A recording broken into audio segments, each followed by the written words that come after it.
I was born in San Francisco, and I went to UC Santa Barbara for my geography undergrad, and University of Pennsylvania in Philadelphia for my Master's of City Planning. I stumbled into a city planning interview, and it was so interesting to see what the city was doing.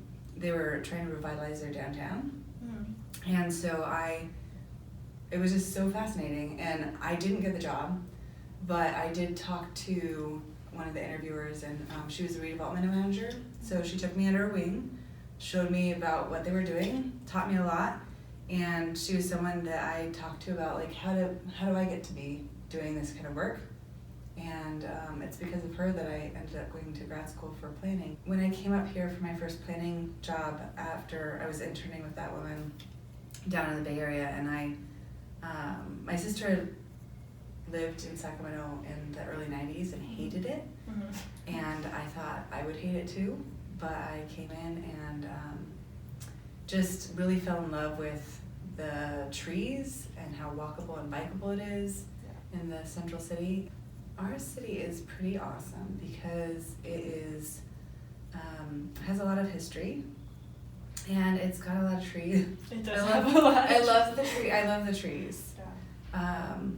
I think that, we are a gem that's not very well known in a lot of ways. In the 50s, there was this tool that was developed, actually in Sacramento. It was the first time it was used in the nation, called tax increment financing. And it was a way to revitalize the city through funding against future improvements. It is a great history for us, and it's also a terrible history because when we did that, it was one of the first huge redevelopment efforts that really kicked out a lot of people of color out of our downtown area. Right. I think it's a wonderful city in a lot of ways, but we have a lot of places to go to really be more equitable and inclusive and repair some of the damage that we've done in the past. Yeah. So I'm actually part of a new initiative called the Neighborhood Development Action Team, and we've been developing our missions and values just recently. We are a cross-departmental working group aimed at working with and for disadvantaged neighborhoods to better the outcomes and to help build their capacity so that the people are stronger and more educated and able to access the opportunities. Businesses are able to grow, and all of our neighborhoods are great places to live and work and play. I am going to be working on the Stockton Boulevard corridor plan. But looking at how do we revitalize the corridor, about 4.5 miles of it, while also revitalizing the neighborhoods around it and making sure that the people are able to stay, so that we really look at revitalization without displacement.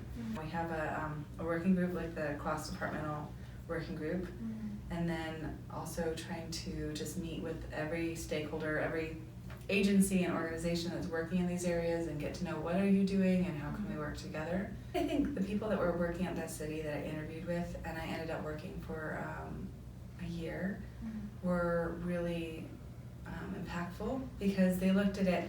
They really had a great program in terms of they were focused on their downtown, so they didn't have as much area to focus on. They were a smaller city.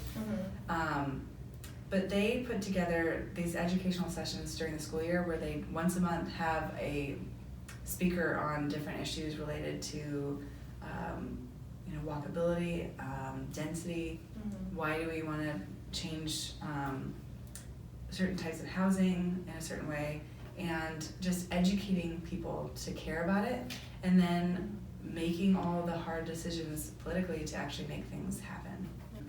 There's a lot of idealism, and that's awesome. I think getting a job is always just a good way to explore, and sometimes it's a little disappointing what you can actually do, because we're not the kings or queens of the world, and we can't just make things go the way we want to, and there's regulations and laws and other people to deal with. So I don't know, I think that just try. Just go out and just jump in and try it, and bring your enthusiasm and bring your background and be present.